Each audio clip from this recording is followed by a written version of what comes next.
dos focos de inversión, compañías que venden business to business en LATAM o cualquier compañía que tiene su back office de tecnología acá, pero venden a Estados Unidos o Europa.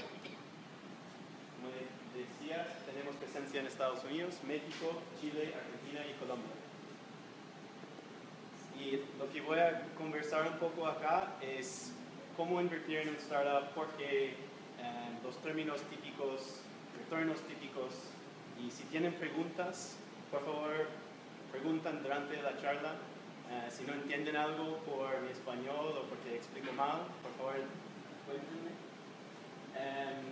Y una pregunta en el medio, no hay problema.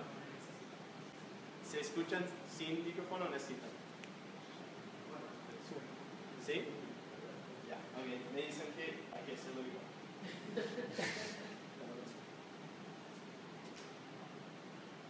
Ya. La primera cosa de invertir en un startup es que es un asset class completamente distinto que invertir en acciones, pymes, otras cosas.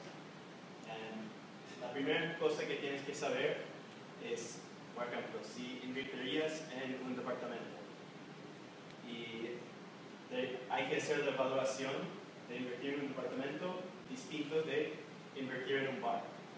Lo mismo de invertir en un puesto de fruta en la feria o Jumbo. Tiene sentido, ¿no? Pero la gran mayoría de inversionistas, especialmente en Latinoamérica, tratan un startup lo mismo como un pyme. Esa es la primera cosa que no pueden hacer. También, por el otro lado, no puedes tratar a un pyme como un startup. Porque si tratas un pyme como un startup, vas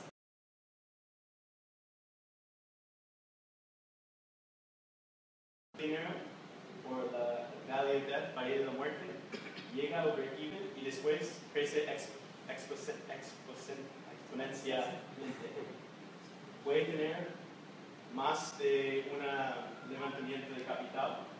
Nosotros en Magma invertimos en la primera, a la izquierda, Seed Capital.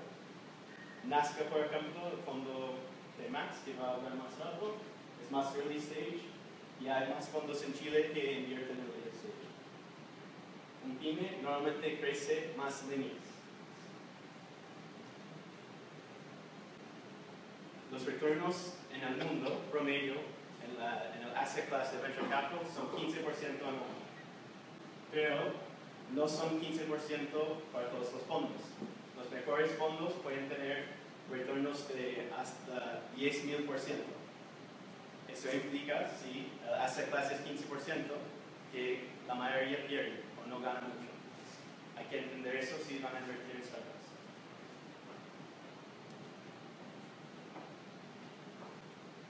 Este graph es súper importante también, porque de 10 inversiones, entre 6 y 7 van a quebrar. ¿Tiene sentido? Porque eso es súper distinto que un pyme. Si inviertes en pymes y el 70% están quebrando, hay un problema. En startups es normal.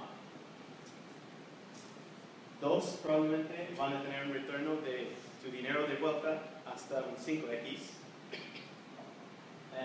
Y casi 1 o 2 van a tener retornos más grandes. ¿Qué significa eso?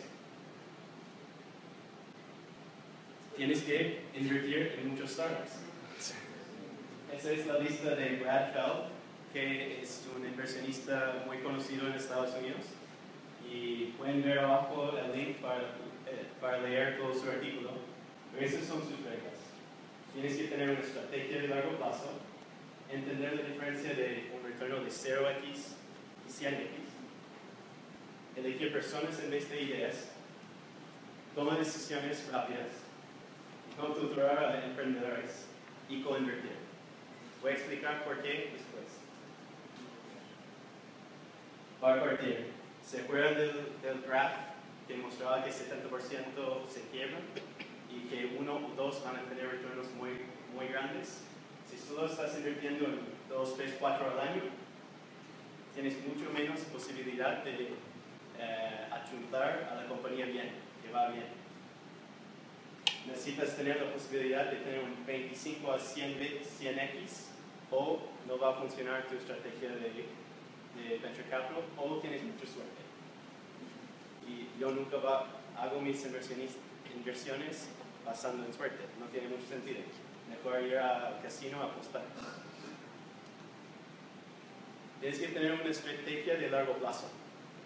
Nosotros en Magma tenemos el presupuesto más o menos que cuánto queremos invertir cada año. Un angel investor debería tener lo mismo.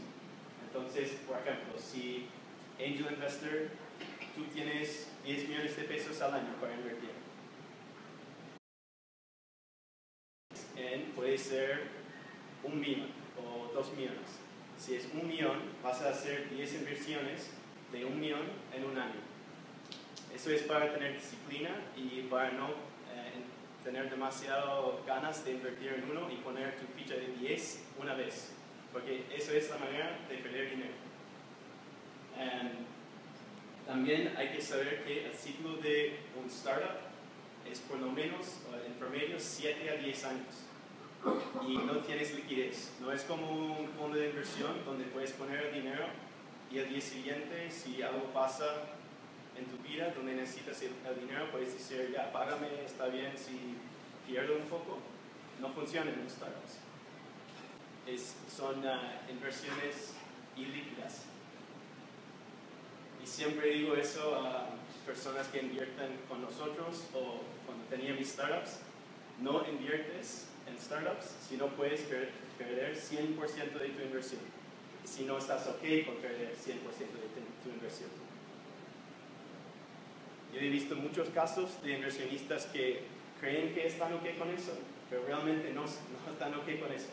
Entonces, para los emprendedores, si están buscando y avisar eso, porque no quieres tener un almuerzo familiar con un tío muy enojado porque decía que podría perder la plata, pero no puede.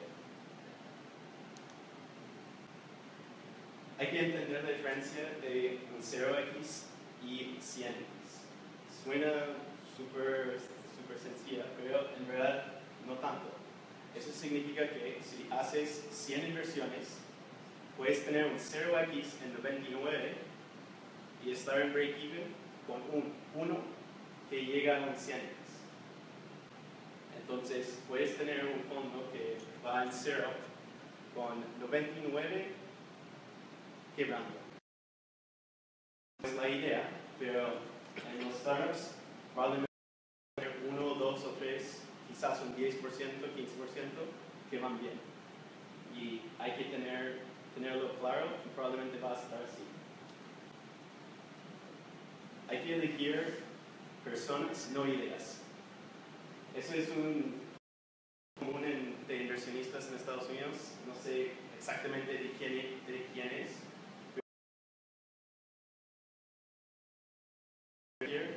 En un emprendedor bueno con una idea mala que una buena idea con un emprendedor malo.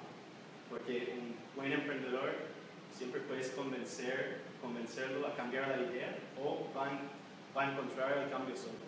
Pero un muy mal emprendedor da lo mismo, no va a funcionar. Y es súper fácil, especialmente cuando estás empezando con startups, invertir en startups, invertir en una idea que te gusta mucho, pero con emprendedores malos. Y nosotros lo hacemos en una de nuestras primeras inversiones, sabiendo que no deberíamos haberlo hecho, pero lo hicimos igual. Es súper común. Sí. ¿Cómo identificar a emprendedores? La pregunta era cómo puedes identificar un buen emprendedor o no. Es una buena pregunta. Nosotros buscamos personas que están tomando riesgo. Entonces, no queremos ver personas que, por ejemplo, vienen a pedir dinero y todavía están trabajando con un sueldo alto. Eso no significa que tienes que salir de tu trabajo para emprender, pero probablemente no quieres ir a pedir inversión si todavía es así. Queremos ver, en inglés es grit, es como alguien que sigue tratando contra obstáculos. También nos gusta ver una ventaja competitiva, una ventaja injusta. Entonces siempre es bueno si tenías experiencia en la industria o algo así. Pero es difícil. Es la parte más difícil de invertir, es identificar a la persona correcta.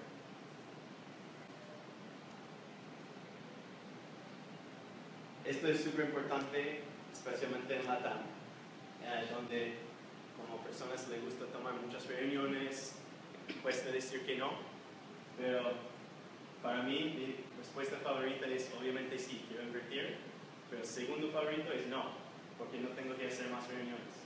Entonces, si podemos crear la cultura de decir no a emprendedores, y idealmente diciendo no, ¿por qué? No es mala onda para un inversionista decir que no y por qué a un emprendedor. Para mí, tenía con mi segunda compañía, con Entrusted, fui a una vuelta a Chicago, a San Francisco, y me conté con inversionistas. Todos me dijeron que era horrible y tenía que cambiar todo. Y era el mejor consejo que tenía en mi vida. Cambié todo y funcionó. Pero si hicieran como el estilo más chileno, de decir un no, pero no decir la verdad, probablemente seguiría así en lo mismo y no hubiera funcionado. Y la mejor manera, especialmente para alguien empezando, de invertir en startups y tener buena rentabilidad es coinvertir con gente que ya está haciéndolo. Esto puede ser con un syndicate de founder list, puede ser con alguien como Magma, como Nazca, un family office que ya lo hace, un amigo inversionista, o creando un grupo de amigos que quiere hacerlo. Es mucho mejor hacerlo solo. Muchas veces preguntan cómo puedo recibir retornos. Hay tres maneras. La primera es la venta de una compañía. En Estados Unidos, la venta de la compañía es más común, pero en LATAM tenemos mucho menos exits. Yo creo que eso va a cambiar en los próximos 2 o 3 años, ya que startups están como más común y las compañías más grandes y importantes en el mercado ven la necesidad de tener más empresas de tecnología, pero esa es la primera manera. Segunda manera son dividendos. Puede ser para un inversionista de tecnología no tan bueno recibir dividendos, pero nunca es malo. Y el tercero es IPO, que yo creo que son 2 en todo LATAM, y los 2 son de Argentina.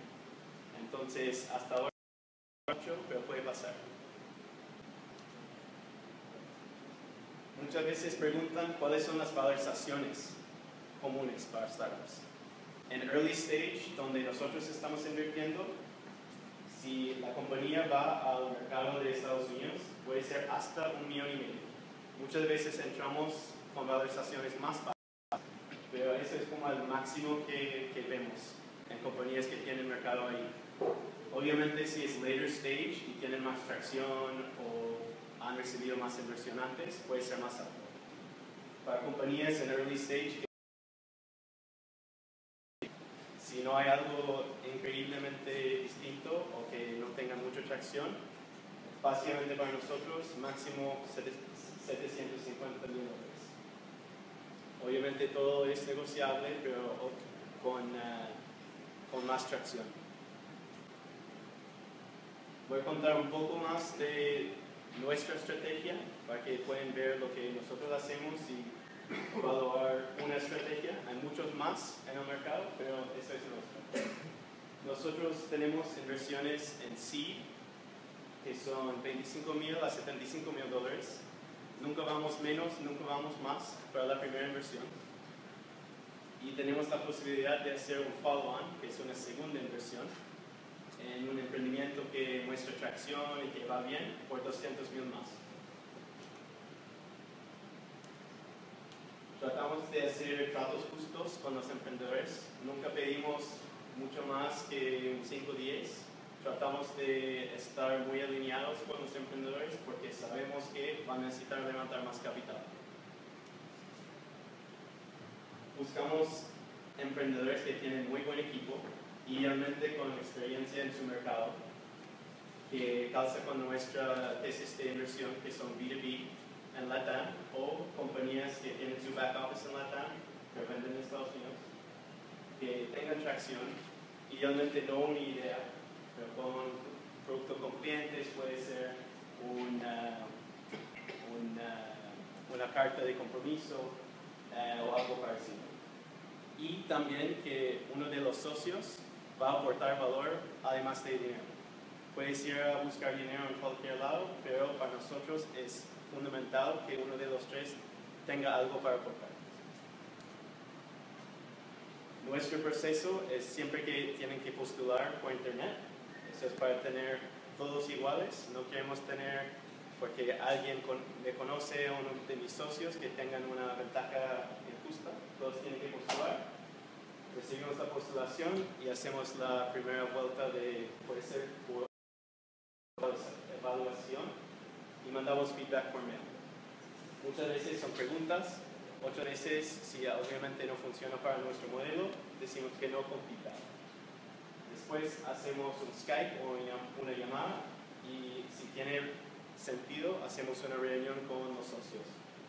Si queremos invertir y vamos a mandar una oferta por escrito, si aceptan, hacemos un term sheet donde firmamos. Después hacemos un due diligence legal de las personas y la compañía. Firmamos y invertimos. Y eso es lo que tengo hasta ahora. Así que si alguien tiene preguntas, feliz de responder.